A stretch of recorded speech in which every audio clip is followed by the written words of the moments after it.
В эфире телеканала «Якутия-24». Главные события уходящего дня. В студии работает Алексей Соколов. Здравствуйте. Прямая линия с главой государства. Владимир Путин отвечал на вопросы россиян. Прозвучал и вопрос из Якутии. Проблемы из-за паводка в каждом районе разные. И их нужно срочно решать. Айсен Николаев подвел итоги визита на север Якутии. С победой из Италии чемпионка мира по быстрой игре в шашки Матрена Наговицына сегодня прилетела в Якутск. Лагерь «Алмаз» в Ленске готовится к встрече детей. Осталось дождаться школьников и обеспечить им прекрасный отдых. В меню только якутские блюда. Организация общепита в Алдане готовится к республиканскому эсэху Аланхо.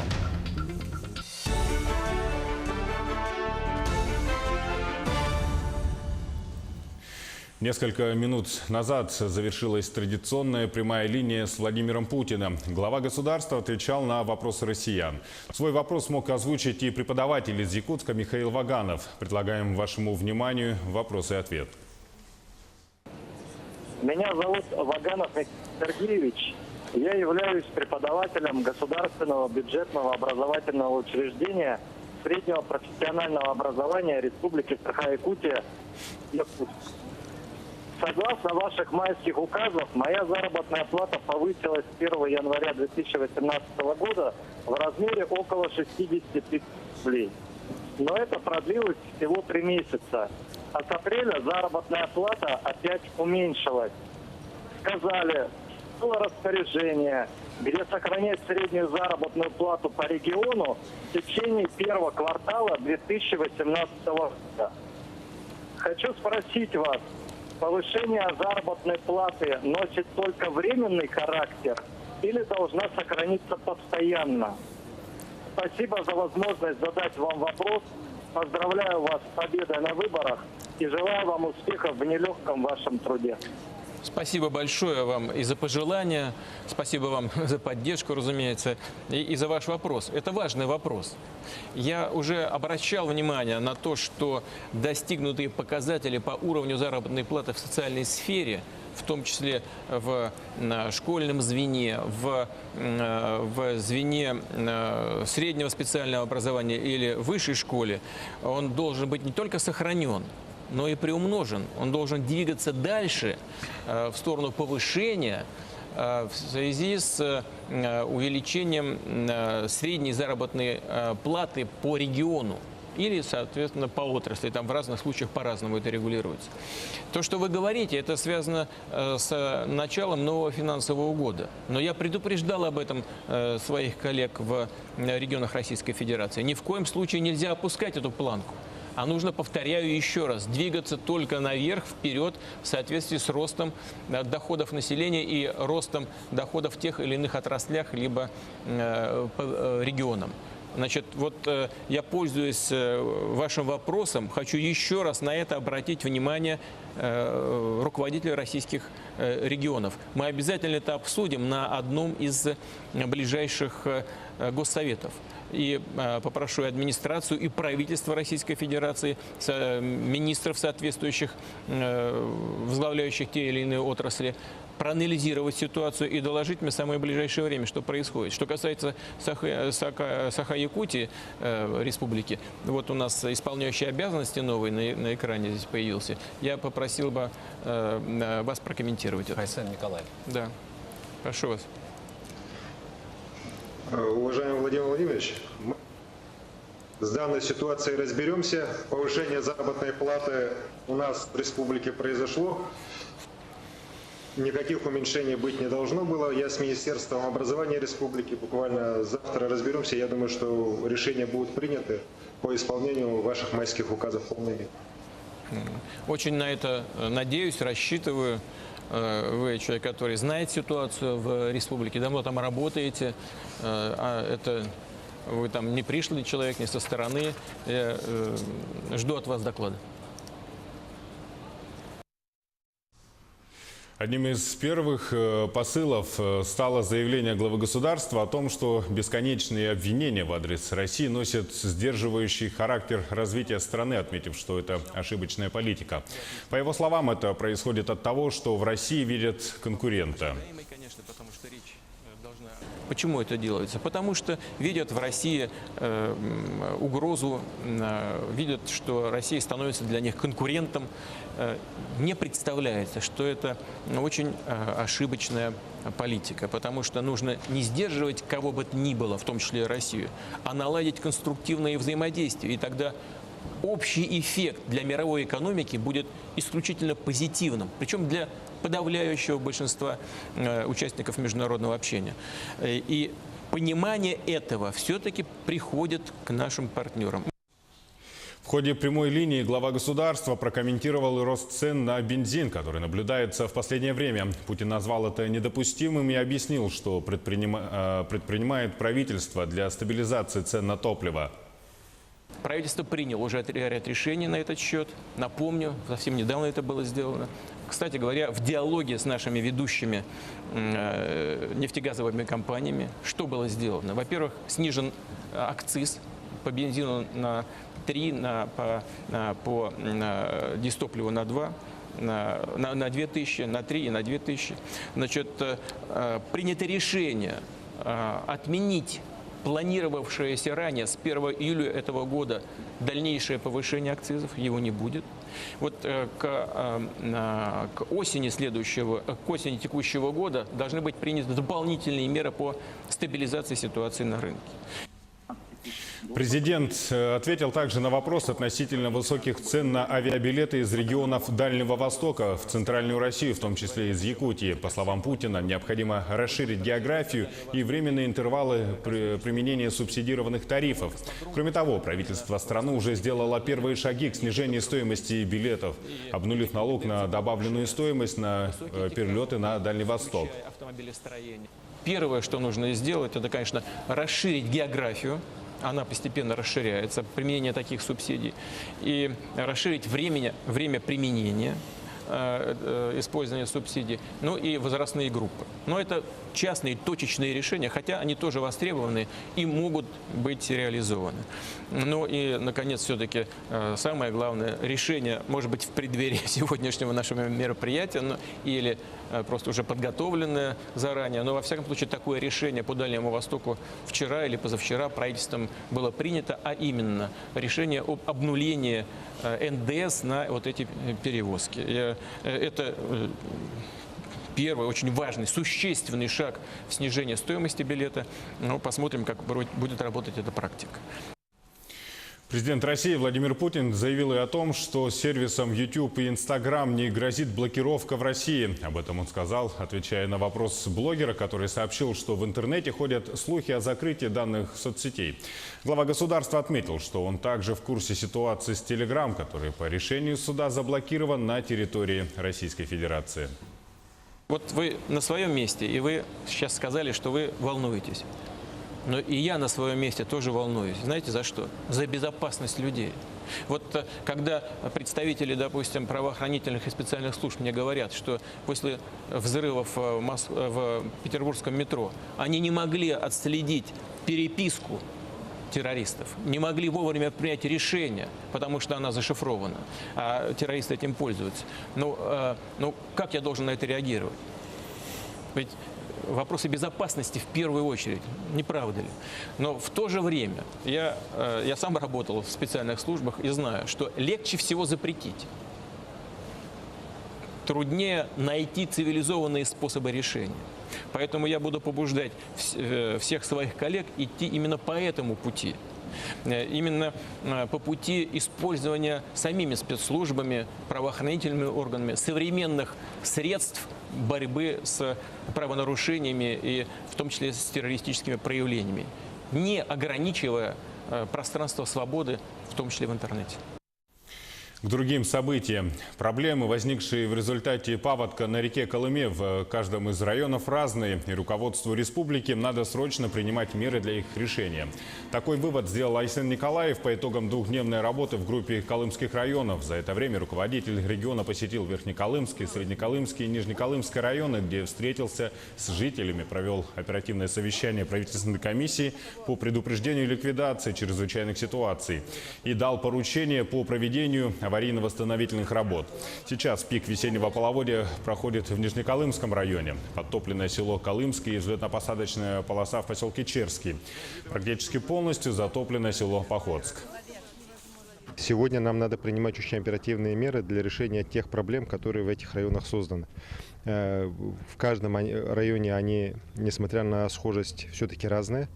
Если в Верхнеколымском районе нам сейчас надо срочно принимать меры, в частности, по селу Верхнеколымское, по Зырянке, по восстановлению дорожной инфраструктуры, по ремонту многоквартирных жилых домов в первую очередь, для нормального вхождения в отопительный сезон, то в Среднеколымске уже видно, что нам надо работать по укреплению той защитной дамбы, которая сегодня она там имеется.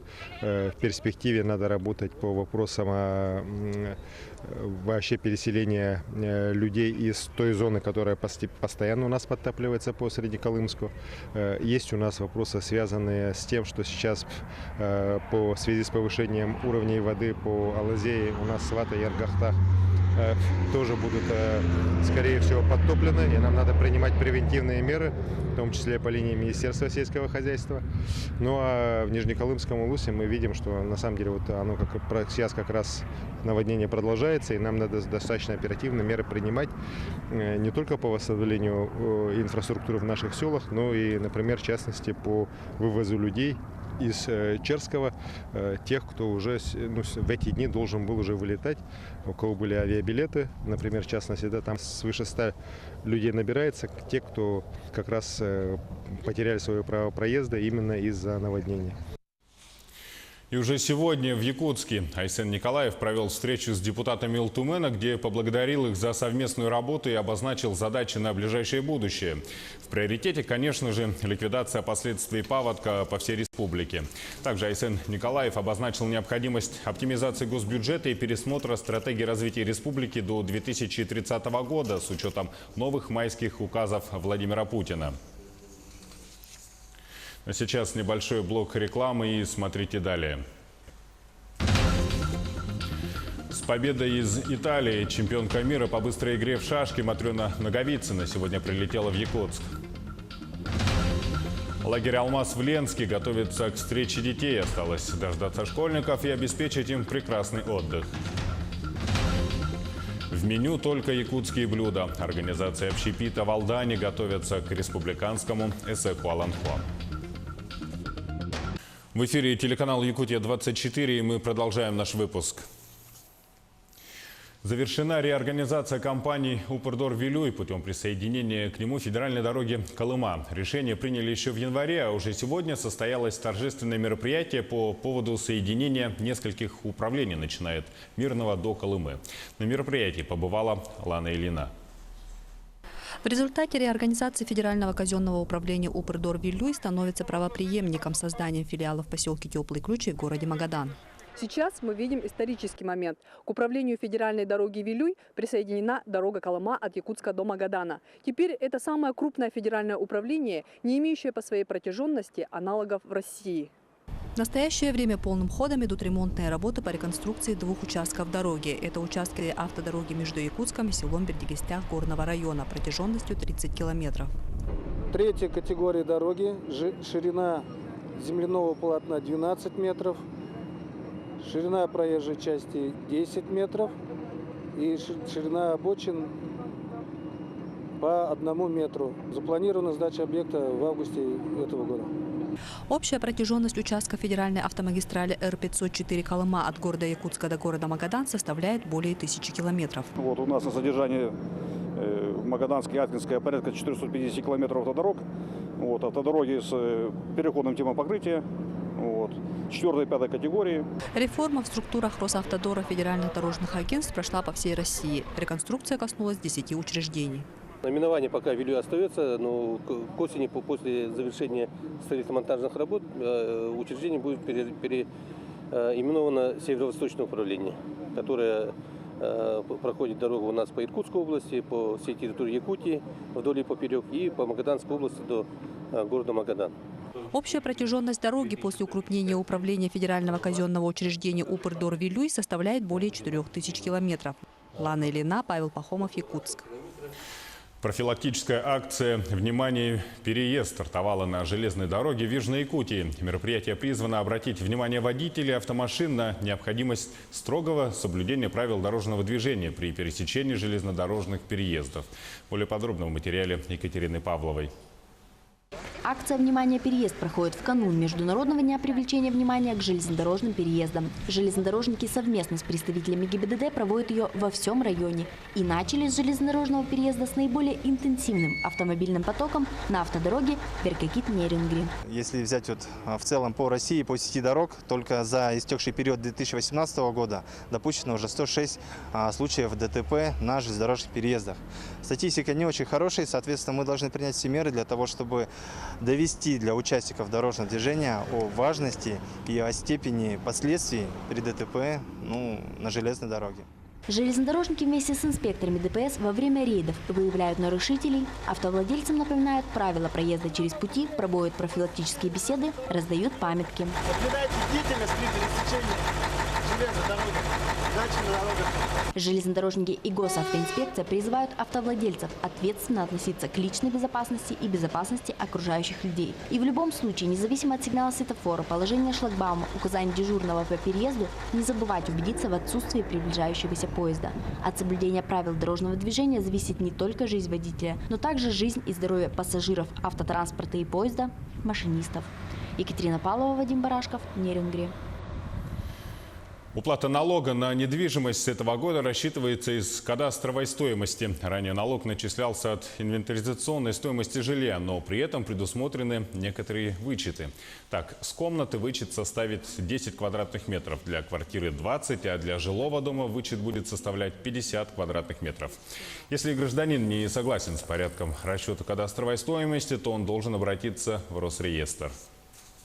Налог на имущество физических лиц будет рассчитываться с кадастровой стоимости, а не с инвентаризационной стоимости, как мы его ранее производили. Законодателем при этом учтен факт того, что с кадастровой стоимости с этого года только будем переходить, поэтому предусмотрены льготы. Расчет налога мы начнем производить с июля месяца, и осенью текущего года граждане начнут получать квитанцию на уплату налогов. Квитанцию на уплату налогов, те, которые зарегистрированы в сервисе «Личный кабинет налогоплательщика», они получат только через данный сервис, через орган почтовой связи квитанции не уйдут. И те, которые не зарегистрированы в личном кабинете, они получат уведомление через орган почтовой связи. Новый кинозал «Россия» сегодня начал свою работу в Якутске. Это 29-й по счету кинозал в Якутии, один из самых крупных. Зал вмещает около 600 зрителей. В числе первых зрителей наша съемочная группа. Репортаж Александра Зубехина.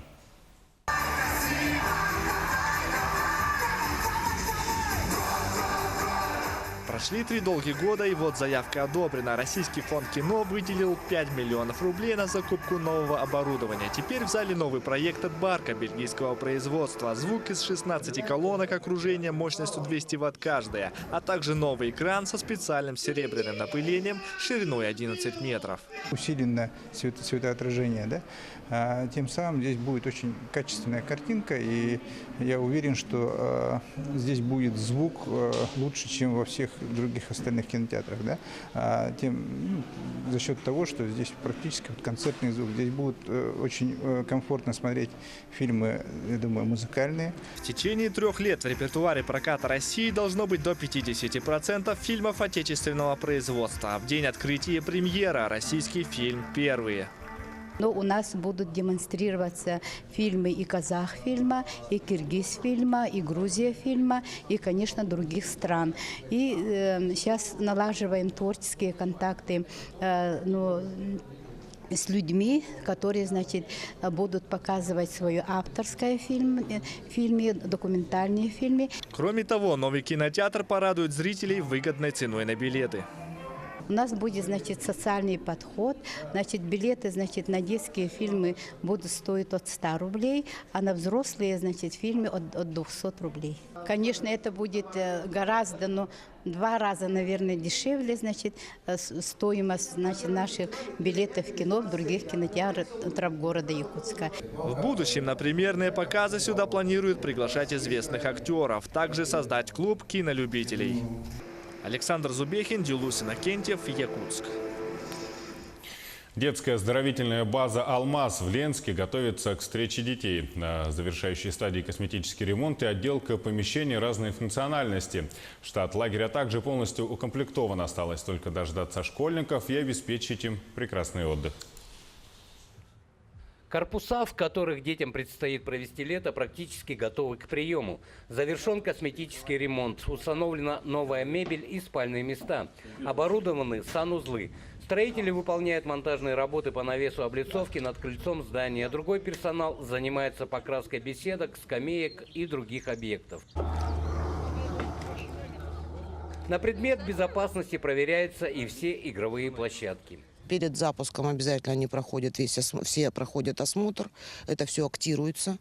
Это обязательное условие, требования. Наши тренажеры уличные тоже все проходит осмотр. Штат лагеря также полностью укомплектован. Сейчас весь педагогический, медицинский и рабочий персонал проходит медосмотры. На подъезде и вожатые. Педотряд приедет 18 человек 18 июня. Также будут приняты на работу воспитатели из местных кадров, инструкторы по спорту, руководители кружков, медики. Люди набраны, ремонт завершается. Но чтобы обеспечить прекрасный отдых детям, предстоит еще и большая работа.